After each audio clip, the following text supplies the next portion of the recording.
ഇതിപ്പോ ബാലിയിലത്തെ ഞങ്ങളുടെ മൂന്നാമത്തെ അട്രാക്ഷൻ ആണ് കേട്ടാ, തീർത്ഥഗംഗ. ഇതിന്റെ ഉള്ളിൽ കയറാനായിട്ട് ഒരാൾക്ക് 250 രൂപയാണ്. ബാലി അത്രയ്ക്ക് അങ്ങോട്ട് ചീപ്പൊന്നല്ല കേട്ടോ. എൻട്രൻസ് ടിക്കറ്റിനൊക്കെ നല്ല റേറ്റ് ആണ്. ടിക്കറ്റിനോടൊപ്പം തന്നെ ഞങ്ങൾ സൈഡിലുള്ള കടയിൽ നിന്നുണ്ടല്ലോ 2 പാക്കറ്റ് ഫിഷ് ഫീഡും അങ്ങോട്ട് മേടിച്ചു. ഗേറ്റ് അങ്ങോട്ട് കടന്ന് താഴോട്ട് ഇറങ്ങുമ്പോ ഉണ്ടല്ലോ വലിയൊരു കുളം കാണാം. അതിലാണെങ്കിൽ നിറച്ച് പല കളറിലുള്ള മീനുകൾ. എന്ത് വലിപ്പാന്ന് ഓരോന്നിനും. ഞങ്ങൾ ഇവിടെ എത്തിയപ്പോ വൈകിട്ട് 5 മണിയായി. രാവിലെയൊക്കെ നല്ല ചൂടാന്നേ. ഇവിടെയൊക്കെ ആവുമ്പോ കുറച്ചങ്ങോട്ട് നടക്കാനില്ലേ, അപ്പൊ ചൂടത്ത് ഇതൊന്നും ആസ്വദിക്കാൻ പറ്റില്ലാന്നേ. ബാലിയിൽ വൈകിട്ട് ഒരു 5-6 മണിയാകുമ്പോഴേക്കും നല്ല ഇരുട്ടാവും. അതൊരു ചാലഞ്ചാണ്. എന്നാലും കുഴപ്പമില്ല, ചൂടത്ത് നടക്കണേലും ഭേദമാണ് ഈ സമയത്ത് വരുന്നത്. പെട്ടെന്ന് ഓടിച്ചിട്ടായാലും കണ്ടുപോരാലോ. ഈ കുളത്തിലുണ്ടല്ലോ ഒരു പാത്ത് പോലെ കുറെ പീഠങ്ങൾ ഇങ്ങനെ വെച്ചിട്ടുണ്ടോ. അപ്പൊ ഇതിലൊക്കെ ഇങ്ങനെ ചാടി ചാടി നടന്ന് നമുക്ക് ഇതിന്റെ ഇടയിൽ കൂടെ മീനുകളെയൊക്കെ നോക്കി കണ്ടു പോവാം. റീൽസിലൊക്കെ കണ്ടപ്പോ ഞാൻ വിചാരിച്ചു ഇതുമ്മ ബാലൻസ് ചെയ്യാൻ ബുദ്ധിമുട്ടായിരിക്കുന്നു. ഇതിപ്പോ സ്റ്റൂള് പോലെ ഉണ്ടാക്കി അതിന്റെ മുകളിലത്തെ ഭാഗം മാത്രം നമ്മൾ കാണുന്നു, അത്രേ ഉള്ളൂ. ഓരോ പീഠത്തിൽ കൂടെ ഇങ്ങനെ ചാടി ചാടി ചാടി മുന്നോട്ട് പോകുമ്പോ ഞാനിങ്ങനെ ആലോചിക്കായിരുന്നു, കാലങ്ങനെ തെറ്റി വെള്ളത്തിന്റെ ഉള്ളിലേക്ക് അങ്ങനെ വീണിട്ടുണ്ടെങ്കിൽ ഈ മീനുകളൊക്കെ കൂടി എന്നെ കൊത്തി തിന്നുമല്ലോ എന്ന്. ഇത് മാത്രമല്ല കേട്ടോ, ഇവിടെ 3-4 കുളങ്ങൾ വേറെയും ഉണ്ട്. അതിലൊക്കെ മീനുകളുണ്ട് താനും. പക്ഷെ പീഠങ്ങൾ ഇതിൽ മാത്രമേ ഉള്ളൂ കേട്ടാ. ഇതിന്റെ തൊട്ട് മുന്നിലായിട്ട് ഒരു വലിയ ഫൗണ്ടൻ ഉണ്ട്. അതിന്റെ താഴ്ഭാഗത്തുള്ള വെള്ളത്തിലാണെങ്കിലും നിറച്ച് മീനുകളുണ്ട്. ഞങ്ങളുടെയിലാണെങ്കിൽ ആകെ 2 പാക്കറ്റ് ഫിഷ് ഫീഡ് ഉണ്ടായിരുന്നുള്ളൂ. കുറെ കുളത്തിൽ കൊണ്ടിട്ട് കുറെ ഫൗണ്ടനിൽ കൊണ്ടിട്ടു. ഇതിന്റെ രണ്ടിന്റെ സൈഡിലായിട്ട് ഒരു കുഞ്ഞു തോട് പാസ് ചെയ്യുന്നുണ്ട് കേട്ടാ.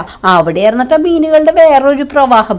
ഓഫ് വൈറ്റ് കളറിലുള്ള വലിയ ചക്കുമത്തപ്പം മീനുകളൊക്കെ കണ്ടിട്ടുണ്ടെങ്കിലല്ലോ എൻ്റെ പൊന്നോ, ഞങ്ങളങ്ങനെ തൊടാനൊക്കെ തോന്നും. ഫീഡാണെങ്കിൽ ഞങ്ങളുടെ കയ്യിൽ കുറഞ്ഞു തുടങ്ങി.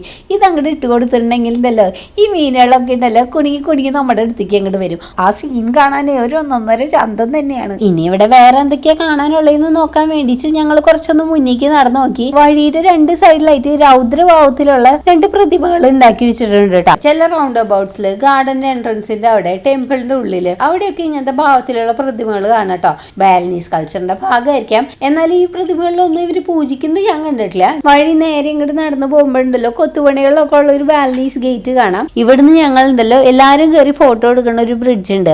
അതുവഴിയാണ് കേട്ടോ താഴോട്ടേക്ക് ഇറങ്ങിയത്. ആ ഭാഗത്താണെങ്കിൽ ഒരു ഒറ്റ ലൈനിലായിട്ട് നിറച്ച് ഫൗണ്ടൻസ്. ഇതിന്റെ ഉള്ള വെള്ളത്തിലാണെങ്കിലും മീനുകൾ ഉണ്ട് കേട്ടോ. പാത്തിട്ട് ഇറങ്ങി ചുച്ചു കഴിക്കടാന്ന് പറഞ്ഞിട്ട് ഫീഡൊക്കെ ഉണ്ടല്ലോ മീനിന്റെ വായിലേക്ക് വെച്ചു കൊടുക്കായിരുന്നു. ഇതുവരെയായിട്ട് മനുഷ്യരോട് എന്റെ കുട്ടി ഇത്രയും സ്നേഹം കാണിക്കുന്നത് ഞാൻ കണ്ടിട്ടില്ല. രാത്രി ഒരു 7 മണി 8 മണി ആകുമ്പോ തന്നെ ഈ ഭാഗങ്ങളിലുള്ള മിക്കവാറും എല്ലാ കടകളും അടക്കി വിട്ടാ. അതുകൊണ്ട് തന്നെ പോണ വഴിക്ക് ആദ്യം കണ്ട റെസ്റ്റോറന്റിൽ അങ്ങോട്ട് കയറി.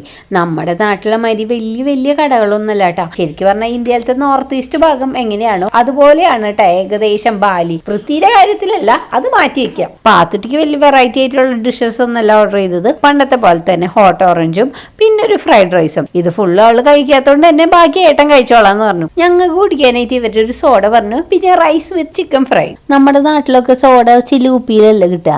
ഇതിപ്പോ അവർ കൊണ്ടുവന്നിട്ടുണ്ടല്ലോ ഒരു ഗ്ലാസ്സില് പിങ്ക് സിറപ്പ് മേളിൽ വെച്ചിട്ടുണ്ട്.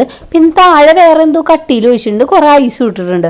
അങ്ങനെയാണ് ടേബിളിൽ കൊണ്ടുവച്ചത്. അതിന്റെ കൂടെ തന്നെ വേറൊരു കുഞ്ഞു ബോട്ടിൽ എന്തോ സാധനം കൊണ്ടുവച്ചു. അപ്പൊ ഞങ്ങൾ വിചാരിച്ചു അത് വേണമെങ്കിൽ കുടിക്കാനുള്ള വെള്ളമായിരിക്കും.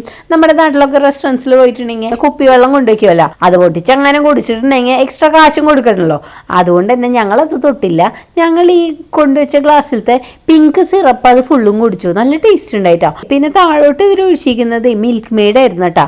അപ്പൊ ഇതെങ്ങനെയാ കുടിക്കാന്ന് ഇങ്ങനെ ചിന്തിച്ചിരുന്നപ്പോഴാണ് അവിടുത്തെ ആ കുട്ടി ഞങ്ങൾ ഓർഡർ ചെയ്ത ഫ്രൈഡ് റൈസും പിന്നെ റൈസും കൊണ്ടുവച്ചത്. എന്നിട്ട് പറഞ്ഞേ, അയ്യോ ഇതിങ്ങനെയല്ല കുടിക്കേണ്ടത്, ഈ സോഡ ഇതിലോട്ട് ഒഴിക്കണം, എന്നിട്ട് മിക്സ് ചെയ്തിട്ട് വേണം കുടിക്കാന്ന്. ചെറുതായിട്ടൊന്ന് ചമ്മി. എന്നാലും അതൊന്ന് പുറത്തേക്ക് കാണിക്കാണ്ട് ഏട്ടൻ എന്ത് ചെയ്തു, ആ സോഡ എടുത്തുകൊണ്ട് മിൽക്ക് മെയ്ഡിന്റെ മുകളിലേക്ക് ഒഴിച്ചിട്ട് നന്നായിട്ട് അങ്ങോട്ട് പതപ്പിച്ചു. എന്നിട്ട് അങ്ങോട്ട് കുടിച്ചു. ജാതി ടേസ്റ്റ് ആയിരുന്നു. എന്നിട്ട് പറയുകയും ചെയ്തു, എന്താ ദിവസം നമ്മൾ ഈ ഒരു കോമ്പിനേഷൻ മാത്രം വീട്ടിൽ പരീക്ഷിക്കാൻ ചെയ്യുന്നത്. നാസി ഗോരങ് അല്ലെങ്കിൽ ഫ്രൈഡ് റൈസിനെ കുറിച്ച് ഞങ്ങൾ ഇവിടെ വന്ന കാലം തൊട്ട് പുകഴ്ത്തുന്നതാണ്. അതുകൊണ്ട് തന്നെ അത് സൈഡിലോട്ട് മാറ്റി വെച്ചിട്ട് ഇന്ന് ഞാൻ ഓർഡർ ചെയ്ത റൈസും ചിക്കൻ ഫ്രൈനെ കുറിച്ച് പറയാം. ഇതിന്റെ കൂടെ ഫ്രൈ മാത്രമല്ലായിരുന്നു കിട്ടിയിരുന്നത്. കുറെ വറുത്ത കപ്പലിന്റെയും മുളപ്പിച്ച പയറും പിന്നെ പച്ചിലയും കൂട്ടിയിട്ടുള്ള ഒരു സാലഡും ഒരു കുഞ്ഞു പിഞ്ഞാടത്തിലായിട്ട് ഇച്ചിരി മുളക് ചമ്മന്തിയും. ഇതെല്ലാം കൂടി ആ വെള്ളച്ചോറിന്റെ കൂടെ കൂട്ടിയിട്ട് ഒരു പിടി അങ്ങോട്ട് പിടിക്കണം. എന്നിട്ട് ആ സോഡയും കൂടി അങ്ങോട്ട് കുടിച്ചിട്ടുണ്ടെങ്കിലല്ലോ തൃശ്ശൂപൂരത്തിന്റെ വെടിക്കെട്ട് നമ്മുടെ ഉള്ളിലാ നടക്കും. ഞാൻ എത്ര പറഞ്ഞിട്ടും ഇതിൽ നിന്ന് ഒരു തുള്ളി ടേസ്റ്റ് ചെയ്യാൻ പോലും ഏട്ടൻ റെഡി ആയില്ല. നീ അങ്ങോട്ട് കഴിച്ച് ആസ്വദിക്കട്ടെന്ന് പറഞ്ഞിട്ട് ആള് ഫ്രൈഡ് റൈസ് ആണ് കേട്ടോ കഴിച്ചത്. ഇനി അടുത്ത പരിപാടി എന്ന് പറഞ്ഞിട്ടുണ്ടെങ്കിൽ ബുക്ക് ചെയ്ത റൂമിൽ പോയിട്ട് സുഖമായിട്ട് അങ്ങോട്ട് കിടന്ന് ഉറങ്ങാം. സമയം നോക്കുകയാണെങ്കിൽ ഇന്ത്യനെക്കാട്ടിലും 1.5 മണിക്കൂർ മുമ്പിലാണ് കേട്ടോ ബാലി. അപ്പൊ ശരി, ഇനി അടുത്ത വീഡിയോയിൽ കാണാം കേട്ടോ. ബൈ.